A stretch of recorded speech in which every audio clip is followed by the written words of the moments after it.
अंतिम में जब मैंने बोलना स्टार्ट किया, हमने नवोदय के बच्चों का सम्मान किया, 10वीं 12वीं के बच्चों का सम्मान किया और हमने एक सम्मान कार्यक्रम रखा। क्या उद्देश्य है हमारा ये सब कार्यक्रम रखने के पीछे? तो मैं हमेशा 2 लाइनों से अपनी बात की शुरुआत करता हूँ कि हो गई ये पीर पर्वत से पिघलनी चाहिए, टीकमगढ़ के हिमालय से भी हजारों गंगा निकलनी चाहिए। हंगामा खड़ा करना इस आलोक का मकसद नहीं, बस कोशिश है कि मेरे समाज की और मेरे बच्चों की सूरत बदलनी चाहिए, उनका भविष्य बदलना चाहिए। हमारे एजुकेशन को लेकर जितने भी कार्यक्रम है, एक कहानी छोटी सी मैं बताता हूँ, उस कहानी से आप समझ जाए कि हमारा उद्देश्य क्या है, हम क्यों आ रहे हैं। मेरी कमर में दर्द है, पिछले 15-20 दिनों से बहुत दर्द चल रहा है। मेरा टूर्नामेंट भी था, मेरे घर में मेहमान थे, उसके बाद भी मेरे पीछे आने का क्या उद्देश्य। यहाँ पे डॉक्टर दिलीप गोरेलाल जी, हरि सिंह जी, हमारे भाई साहब, ये सब भोपाल से आए। यहाँ पे कई लोग विदिशा से आए, हमारे प्रदेश अध्यक्ष विदिशा से आए, अभी आप सुन रहे थे रामेश्वर जी को, वो आए, सागर से आए, राजकुमार जी आए, मेरे साथ छतरपुर से बहुत सारे लोग आए। तो सबकी मंशा क्या है? क्योंकि यहाँ आके किसी को लाभ तो मिलना नहीं, ना कोई नेता अभिनेता बन जाना है, लेकिन क्या मंशा है। सबसे पहली बात, मंशा समझने की जरूरत है। अगर मैं आपको मंशा समझा गया तो आप आलोक को समझ जाएंगे और आप अगले आलोक के स्वयंसेवक बन जाएंगे और समाज का विकास कर जाएंगे। एक छोटी सी बात जो मेरे दिमाग में है, आपने सुना होगा कि, मुझे जवाब भी दीजिएगा, कि घर में चूहा हो जाए तो कौन मारता चूहे को? बिल्ली। हाँ, क्या नाम है आपका? प्रतिभा, वेरी गुड। तो घर में चूहे अधिक हो जाए तो बिल्ली मारती है। तो क्या हुआ कि घर में चूहे बहुत अधिक हो गए और घर को नुकसान करने लगे। तो मालिक ने एक बिल्ली ले आया। अब बिल्ली उन चूहों को मारने लगी।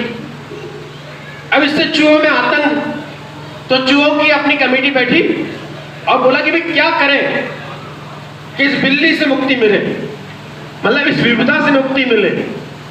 तो उसमें से कोई चालाक आदमी था, उसने बोला कि भाई देखो, अपने को तो दिमाग नहीं है, किसी विशेषज्ञ को बुलाना चाहिए।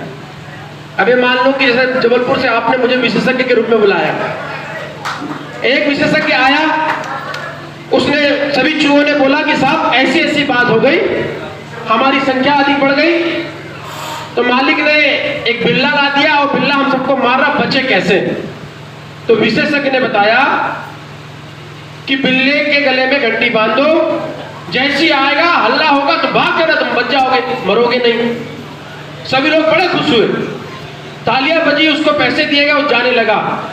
उसमें से एक समझदार चूहा सोचता है कि अरे यार, बिल्ले के गले में घंटी बांधेंगे और घंटी बजेगी तो हम भाग तो जाएंगे, लेकिन पहला प्रश्न ये उठता है कि बिल्ले के गले में घंटी बांधेगा तो बांधेगा कौन?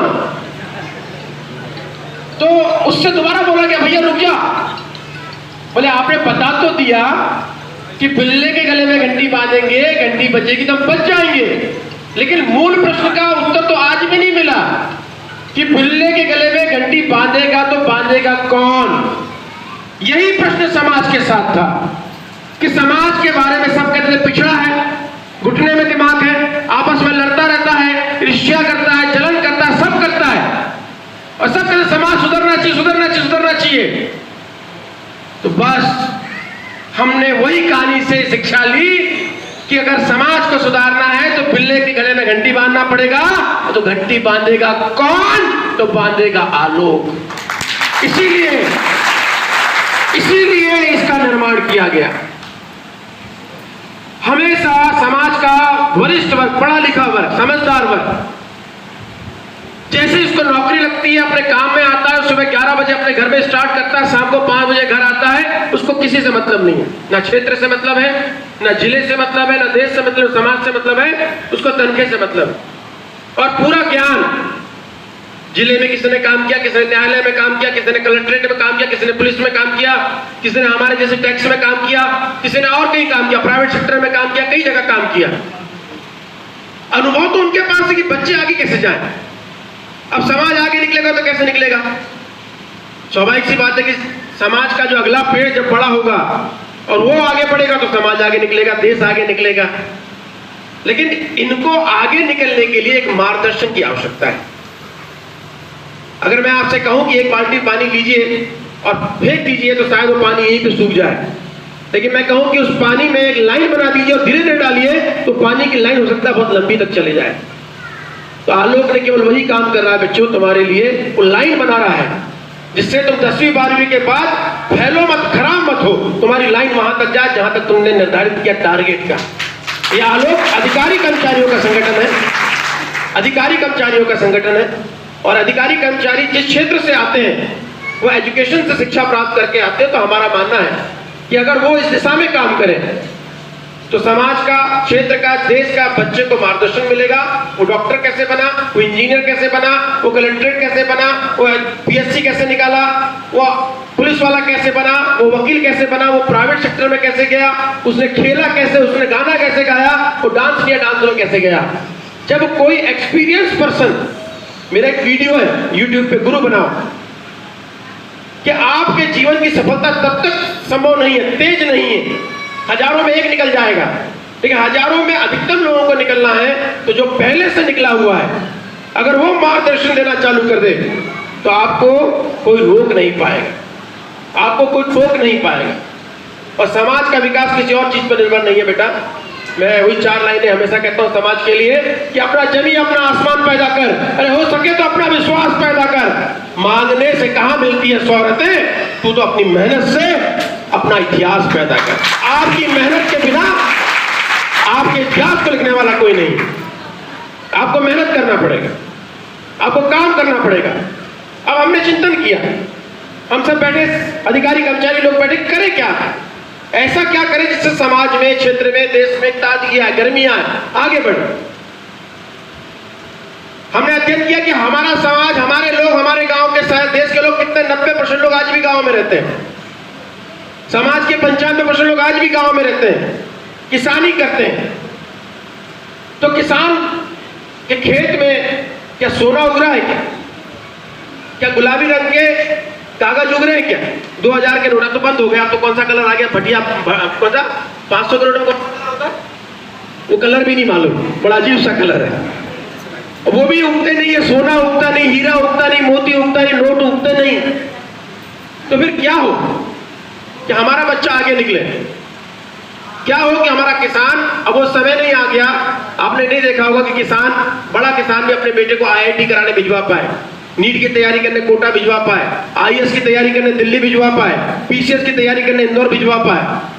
हमने देखा कि जितने हम लोग बैठे थे अधिकारी कर्मचारी, उनका किसी का बेटा इंदौर पढ़ रहा है, उनका किसी का बेटा कोटा पढ़ रहा है, उनका किसी का बेटा किसी नौकरी में लग गया, उनका किसी का भतीजा कहीं लग गया। तो हमने 2 चीज सीखी उससे। पहली चीज, वो खुद अधिकारी कर्मचारी था तो अपने बच्चों को बता पाया कि उस दिशा में कैसे जाना है। अर्थात यदि वो अपने घर से बाहर निकलकर भी अन्य बच्चों को गाइड करेगा तो वो भी आगे जा पाएंगे। दूसरी बात, उनका बच्चा ही परसेंटेज में, अगर मैं कहूं पूरे गांव में, तो आप ये मानेंगे कि जिस किसान का बेटा मास्टर बन गया ना, छोटा सा, सबसे हम छोटा मास्टर बनाए, सिपाही माने, तो जिसका बच्चा मास्टर सिपाही भी बन गया ना, या गांव छोड़कर शहर निकल गया, प्राइवेट सेक्टर में भी चला गया, उसकी छत कवेली से सीमेंट की हो गई, उसके घर में साइकिल से बाइक आ गई, अब तो कार भी आ गई, और उसके बच्चे बाहर पढ़ने चले गए। अर्थात हमने एक चिंतन किया और आउटपुट निकाला वो 2 लाइनों में कि कर्तव्यों का बोध करा दिया, अधिकारों का ज्ञान, और शिक्षा से ही बन सकता है आपका समाज और आपका बच्चा महान। ओनली एजुकेशन, केवल शिक्षा। शिक्षा के अलावा आपके पास दूसरा हथियार नहीं है। आप समझिए, आप और हम लोग जो आजकल बैठ के काम कर रहे हैं, बोल पा रहे हैं, सब चीज कर पा रहे हैं, हर चीजों की सीमा है। मैं कभी नहीं कहता कि आप अन्य क्षेत्रों में मत जाइए, व्यवसाय मत करिए, डांस मत करिए, कि खेल मत करिए, सब चीज करिए, लेकिन ये सब चीज की समझ कब पैदा होगी? जब आपका दिमाग पड़ेगा, जब आपका दिमाग चलेगा, जब आपको, आज IPL में लोग लगातार छक्के मार रहे हैं, जानते क्यों? क्योंकि उसके पीछे उसका शिक्षक बैठा है, गुरु, वो बताता है कि ऐसी बॉल को ऐसा कट करना है, ऐसी बॉल को ऐसा मारना है। रन पीछे भी मिलते हैं, वो शॉट जो मैं भी क्रिकेटर रहा हूं, मैंने रणजी स्टैंड रहा हूं, मैंने वो शॉट कभी नहीं देखे जो मैं आज देख रहा हूं। हम 50 ओवर में 200 रन बनाते थे तो सोचते थे जीत जाएंगे, और आज 20 ओवर में 250 रन भी बनते होते, भरोसा नहीं जीतेंगे कि नहीं जीतेंगे। ऐसा है कि नहीं? समय बदल रहा है और समय के अनुसार आपको बदल जाना है। अगर समय के अनुसार आप नहीं बदले तो ये आपकी गलती होगी। बच्चों, मैं आपसे एक ही चीज कहता हूं, ये जिंदगी आपकी है। लोग कहते हैं कि मुझसे कोई पूछते कि आप भैया सफल होना किसे कहते हैं, तो मैं कहता हूं जिंदगी में खुश रहना सफल होना है। तो खुश तो मजदूर भी रहता है, मेरे ख्याल से शायद हम लोगों से कई लोगों से अधिक खुश रहता है, लेकिन मजदूर साल में 3-4 बार